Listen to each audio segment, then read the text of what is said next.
এখানে train 5 minute দাঁড়াবে, এখান থেকে ডিপারচারে আপনাদের সাথে কথা বলছি আবার।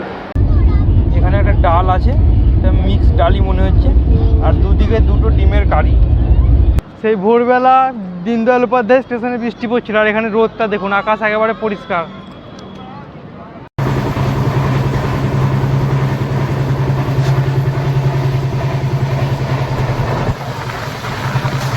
স্টেশনে বাঁদর দেখুন, বেশিক্ষণ এখানে ট্রেন দাঁড়ায়নি, ওই 10 মিনিট মতো লেট আছে এখন।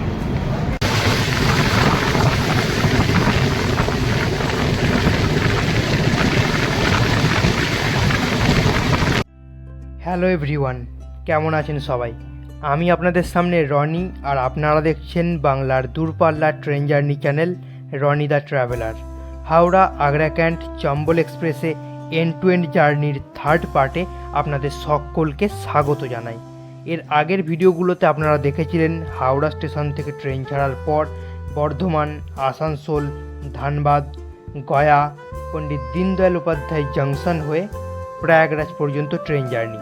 যারা আগের ভিডিওগুলো এখনও দেখেননি, আগে ওই ভিডিওগুলো দেখে নিন, ডেসক্রিপশানে ভিডিওগুলোর লিঙ্ক পেয়ে যাবেন। আর এই ভিডিওতে আপনারা দেখতে চলেছেন মানিকপুর জংশন, চিত্রকূট, বান্দা, ঝাঁসি, গোয়ালিয়র হয়ে প্রয়াগরাজের পরবর্তী জার্নি। ভিডিওটা পুরোটা দেখবেন। ভিন রাজ্যের একটা ভীষণ সুন্দর পাহাড়ি রুটে ট্রেন জার্নির অভিজ্ঞতা আপনারা এই ভিডিওতে পেতে চলেছেন। তাহলে চলুন আর বেশি সময় নষ্ট না করে সরাসরি ভিডিওটা শুরু করা যাক প্রয়াগরাজের পর থেকে।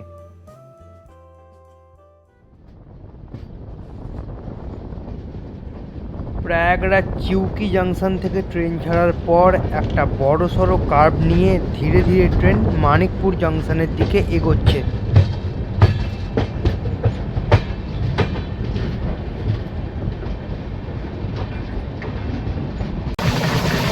দূরে একটু একটু পাহাড় দেখা যাচ্ছে। মানিকপুর জংশনের পর থেকে আমরা একেবারে পাহাড় জঙ্গলের মাঝখান দিয়েই যাব।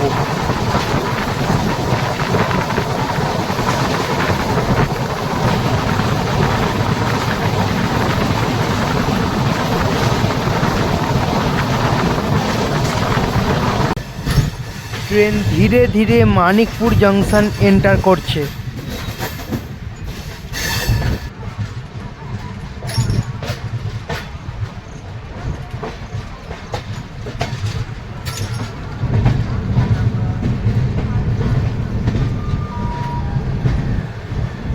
সকাল 9:40 ট্রেন মানিকপুর জংশন পৌঁছে গেছে।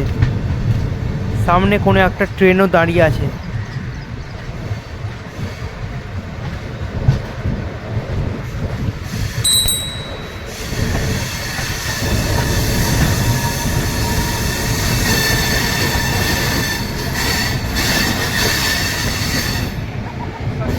দুর্গ ছাপড়া সারনাথ এক্সপ্রেস মানিকপুর স্টেশনে দাঁড়িয়ে আছে। গাড়িটা কাটনি সাতনা হয়ে এসেছে এখানে।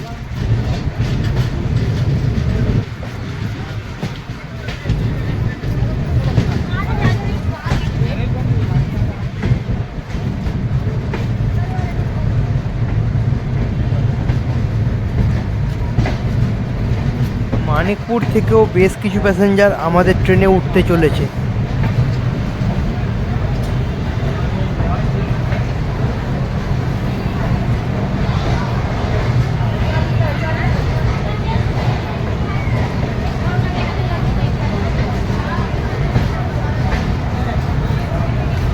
স্টেশনে কনস্ট্রাকশনের কাজ চলছে, প্রচণ্ড আওয়াজ হচ্ছে।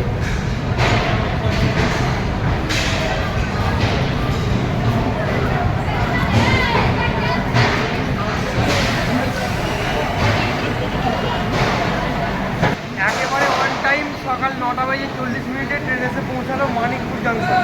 প্রয়াগরাজ থেকে ছাড়ার সময় প্রায় 45 মিনিট লেট হয়ে গেছিলো, এটা মেকআপ করে দিয়েছে। আর মানিকপুর থেকে ট্রেন সাতনা হয়ে জবলপুর হয়ে ইটারসির দিকে চলে যাচ্ছে, যেটাকে প্রয়াগরাজ মুম্বাই মেন লাইনে বলা যায়। আর আমরা এগোবো বান্দা হয়ে ঝাঁসির দিকে। কিছুক্ষণ দাঁড়াবে, আর এখান থেকে বেশ নিয়ে ট্রেনে উঠেছে। এখান থেকে ডিপারচারে আপনাদের সাথে কথা বলবো আমার। 3-4 মিনিট দাঁড়ানোর পরই মানিকপুর থেকে ট্রেন ছেড়ে দিয়েছে।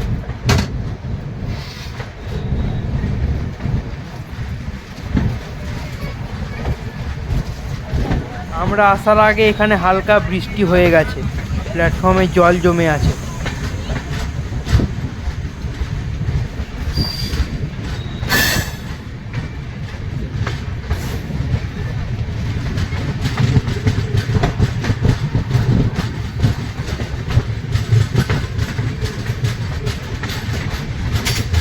ধীরে ধীরে ট্রেন মানিকপুর স্টেশন ছেড়ে বেরিয়ে যাচ্ছে।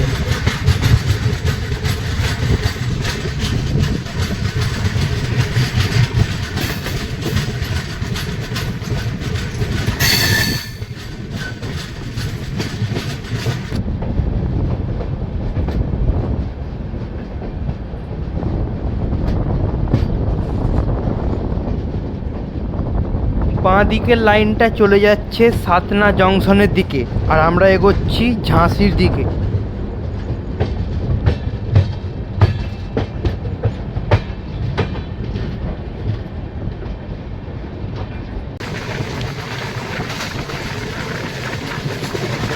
খুব সুন্দর একটা কার্ভ নিয়ে ট্রেন ধীরে ধীরে অগ্রসর হচ্ছে। কিছুক্ষণের মধ্যে আশেপাশের গাছপালা, ঝোপ জঙ্গল আরও ঘন হতে চলেছে। ট্রেন এখন উত্তরপ্রদেশের মানিকপুর রেঞ্জের মধ্যে দিয়েই চলছে।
দুদিকে ঘন জঙ্গল, বাঁদিকে নিচু ঢাল।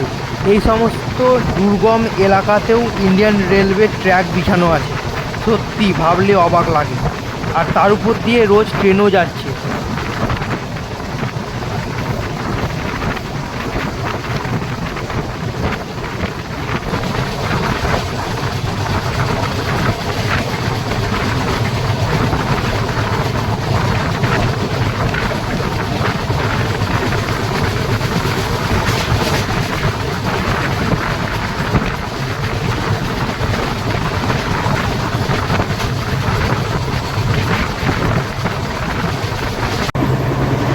ট্রেন 100 কিলোমিটার প্রতি ঘন্টা স্পিডে জঙ্গলে ঘেরা পাহাড়ি রুটে ছুটে চলেছে।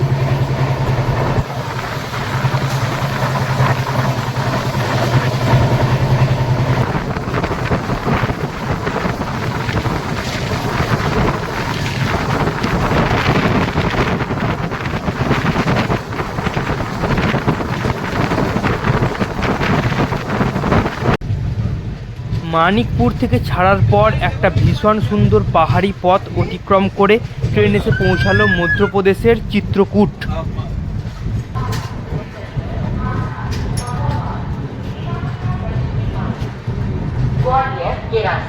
আপনাদের বলে রাখবো, ট্রেনের ইন্টেরিয়ার, আমার সিট, ট্রেন সম্পর্কে ডিটেলস ইনফরমেশান, ট্রেনের ভাড়া সম্পর্কে ডিটেলস ইনফরমেশান, এই সব কিছু আমি এই সিরিজের প্রথম ভিডিওতে দেখিয়েছি এবং বলেছি।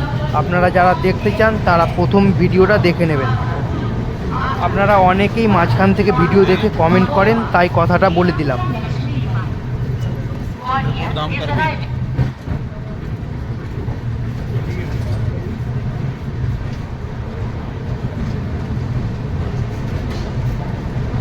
আর এখানে আস্তে আস্তে আমাদের ট্রেন ওই 10 মিনিট মতো লেটে চলছে।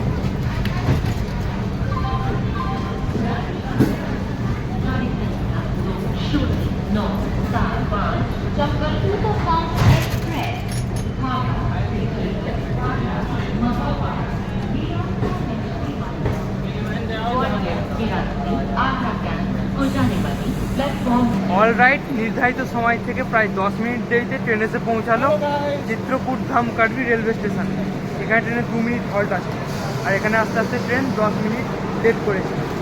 চিত্রকূট মধ্যপ্রদেশের মধ্যে পড়ে, আমরা এখন মধ্যপ্রদেশে রয়েছি। কিছুক্ষণ পর আবার উত্তরপ্রদেশে, আবার মধ্যপ্রদেশে, এভাবেই চলতে থাকবো।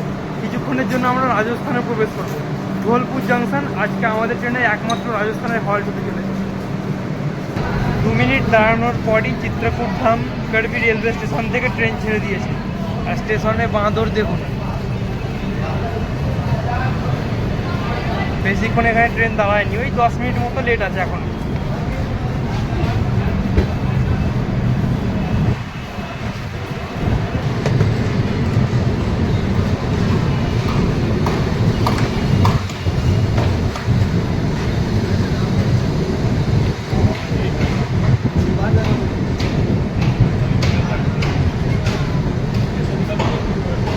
ধীরে ধীরে আমরা চিত্রকূট ধাম কাটবি রেলওয়ে স্টেশন থেকে বেরিয়ে যাচ্ছি।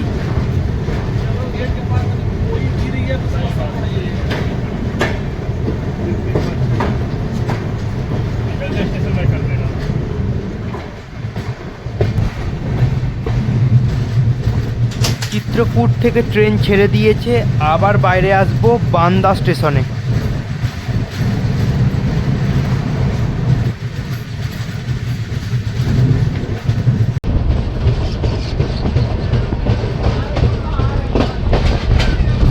अगर पेंट्री का रहता तो पेंट्री मैनेजर रहता, तो आप बोल सकते हैं, कंप्लेन कर सकते हैं। और इन लोगों का कोई ठीक नहीं।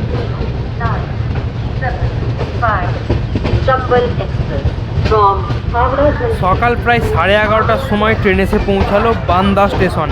বান্দা উত্তরপ্রদেশের মধ্যে পড়ে, মানে আমরা মধ্যপ্রদেশ ছাড়িয়ে আবার উত্তরপ্রদেশে প্রবেশ করেছি। এখান থেকেও বেশ কিছু প্যাসেঞ্জার ট্রেনে উঠতে চলেছে। ট্রেনের জেনারেল স্লিপারে ভিড় ভালোই আছে, মনে হয় সব জায়গা থেকে লোকজন উঠছে বেশ ভালো।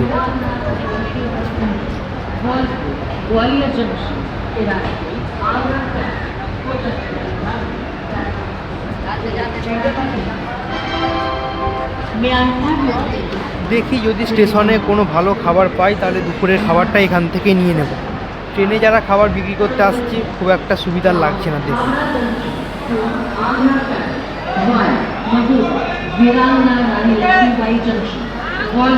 অলরাইট, নির্ধারিত সময় থেকে প্রায় 16 মিনিট দেরিতে ট্রেন এসে পৌঁছালো উত্তরপ্রদেশের বান্দা। এখানে ট্রেনের 5 মিনিট হল্ট আছে। আর বান্দা কেন নদীর তীরে অবস্থিত একটা খুব সুন্দর শহর। কেন নদী থেকে প্রাপ্ত বিভিন্ন মূল্যবান রত্ন পাথরের জন্য বান্দা বিখ্যাত। আর বান্দা স্টেশনটাও বেশ ভালো, অনেক প্যাসেঞ্জার এখান থেকে ডিবোটও করেছে। আর স্টেশনে অনেক দোকানপাটও পেয়ে যাবেন, আর অনেক মানুষজন দেখতে পেয়ে যাবেন। স্টেশনে সিঙ্গারা, কচুরি এসব খাবারই পাবেন, সেরকম ভারী কোনো খাবার চোখে পড়লো না। আর জল, চা, কফি তো পাবেনই। এখানে ট্রেন 5 মিনিট দাঁড়াবে, এখান থেকে ডিপারচারে আপনাদের সাথে কথা বলছি আবার।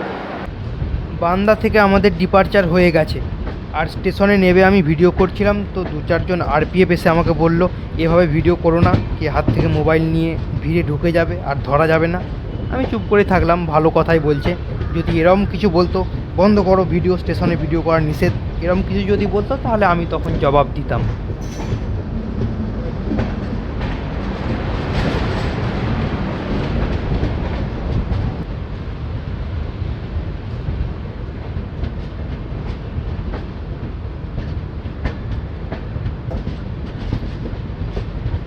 ফাইনালি বান্দা স্টেশন থেকে ট্রেন ছেড়ে বেরিয়ে যাচ্ছে। আর আজকে আকাশটা মেঘমেঘ করছে সারাদিন, কখনো কখনো রোদও হচ্ছে, তবে বেশিরভাগ সময়টাই মেঘমেঘই করছে।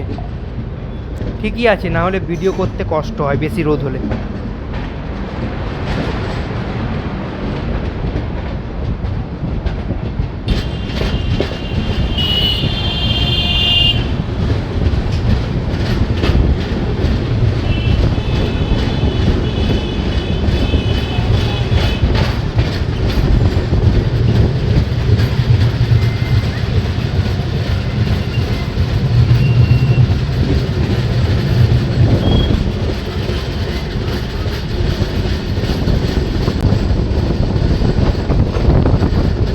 এটা কেন নদী পার করছে ট্রেন। আর ওই দেখুন নদীর ধারে ঘোড়া চড়ছে, দুটো ঘোড়া, গরু, বাছুর সব চড়ছে নদীর ধারে।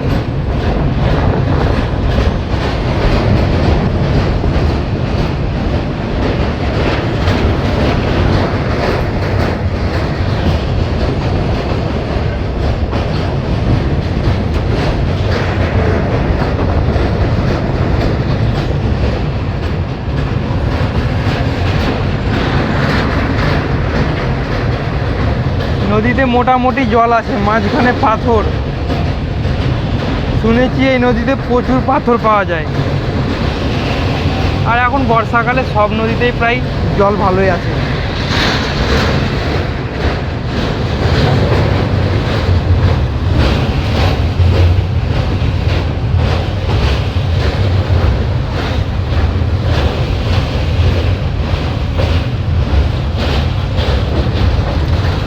ওই দেখুন নদী থেকে বালি সংগ্রহ করছে, বালতি করে জল সমেত বালি তুলেই নৌকার উপর একটা মানে বস্তা রাখা আছে, তার উপর ফেলছে, জলটা নিচে চলে যাচ্ছে আর বালিটা সংগৃহীত হয়ে যাচ্ছে।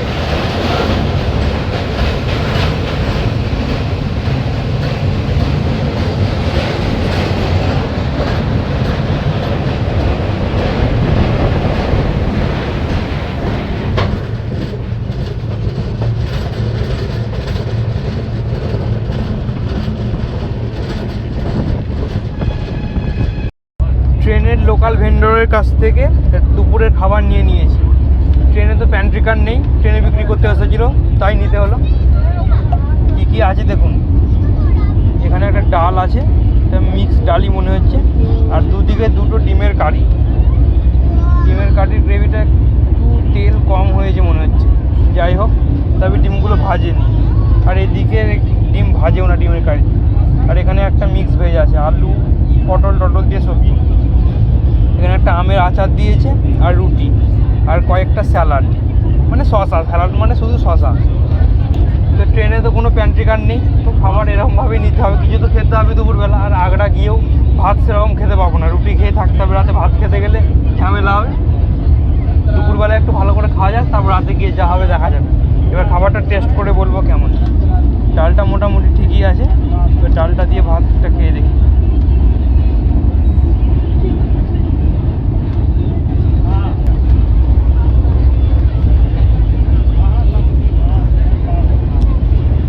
ডালটা একেবারে সাধারণ জিরে ফোড়ন দিয়ে ডালটা বানানো, সেরকম কিছু টেস্ট নেই, তবে ভেজাল কিছু নেই। ডাল সিদ্ধ যেমন লাগে ওরকম লাগছে।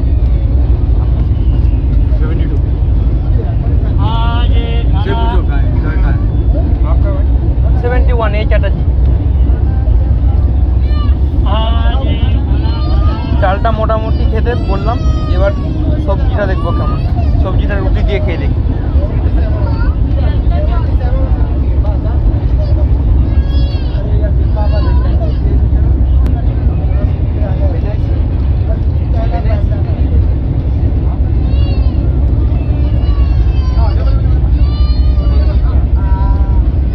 তরকারিটা খেতে ভালো, খারাপ নয়, তরকারিটা খেতে ভালো। আর ট্রেন এইমাত্র বান্দা থেকে ছেড়ে দিয়েছে, এবার দু একটা ছোটোখাটো স্টেশন আছে। আর বড় স্টেশন বলতে গেলে সামনে আসছে ঝাঁসি। আর এই পুরো রুটটাই খুব সুন্দর, পাহাড় জঙ্গলে ঘেরা রুট। এবার ডিমের কারিটা খেয়ে দেখি কেমন।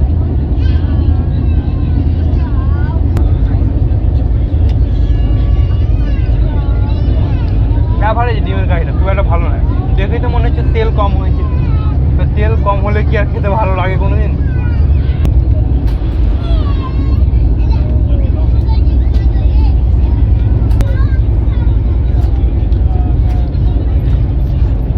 ঠিকই আছে, খাবারটা আমার 150 টাকা পড়েছে। তবে এর সাথে যদি একটা কিছু মিষ্টি দিত তাহলে ভালো হতো, এই নুনের বদলে। এতখানি নুন কে খাবে কি জানি। যাকগে যাক, তাড়াতাড়ি খাবারটা ফিনিশ করি, তারপর আপনাদের সাথে কথা বলছি। এখানে একেবারে রোদ ঝলমলে পরিষ্কার আবহাওয়া, শরতের পরিষ্কার আকাশে পেঁজা তুলোর মতো মেঘ ভেসে বেড়াচ্ছে, ভীষণ সুন্দর দেখাচ্ছে।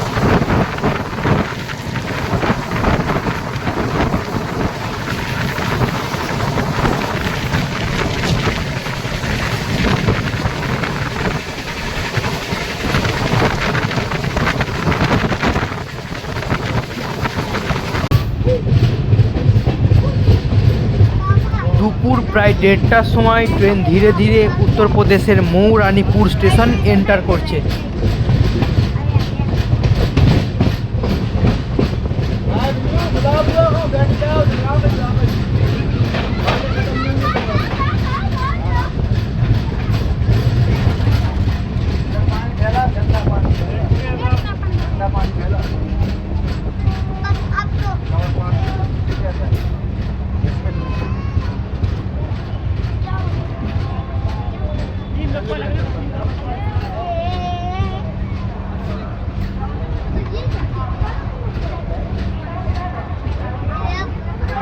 এখানে জোর আলো রোদ উঠেছে, গেটে দাঁড়ানো যাচ্ছে না।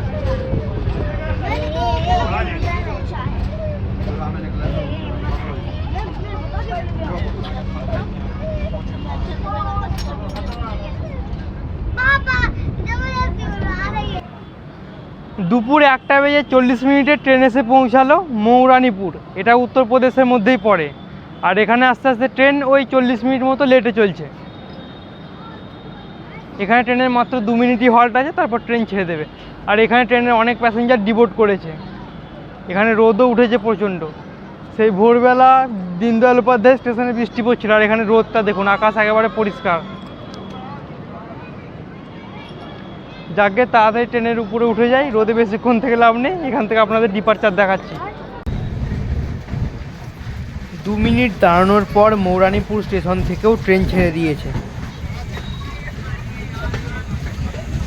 বেশ ভালো রোদ, সবাই শেডের তলাতেই বসে আছে ওই জন্য। আর এই স্টেশনের পাশে দেখুন বেশ ভালোই গাছ রয়েছে। আমি তো ট্রেন থেকে নেমে ওই গাছের ছাওয়াতে গিয়েই কথা বলছিলাম। এখানে বেশ ভালো রোদ উঠেছে, গেটে দাঁড়ানো যাচ্ছে না এখন।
জলটা কমে আছে আর গাড়ি চলছে, নড়ছে বলে জল সব বাইরে পড়ছে। মানুষের যদি সচেতন না হয় তাহলে ট্রেনটা খুব পরিষ্কার করতে হবে। যারা সবাই করবে তারা পরিষ্কার করছে, মানুষকে যদি এভাবে নোংরা করে তাহলে কীভাবে ট্রেন পরিষ্কার থাকে। দেখুন জলটা ছলকে ছলকে পড়ছে।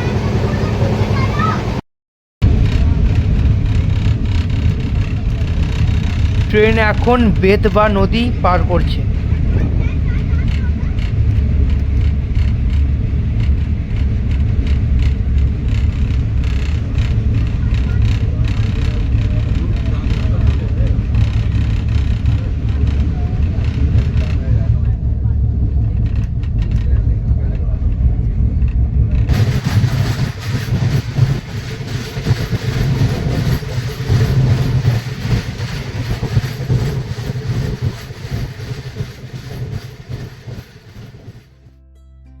ভিডিওটা এখানেই অনেকটা লম্বা হয়ে গেছে। হাওড়া আগ্রা ক্যান্ট চম্বল এক্সপ্রেসে এন্ড টু এন্ড জার্নির থার্ড পার্ট এখানেই শেষ করছি, না হলে ভিডিওটা অনেকটা লম্বা হয়ে যাবে। ঝাঁসি, গোয়ালিয়র, ধোলপুর জংশন হয়ে আগ্রা ক্যান্ট পর্যন্ত বাকি জার্নিটা আপনারা দেখবেন শেষ পর্বে।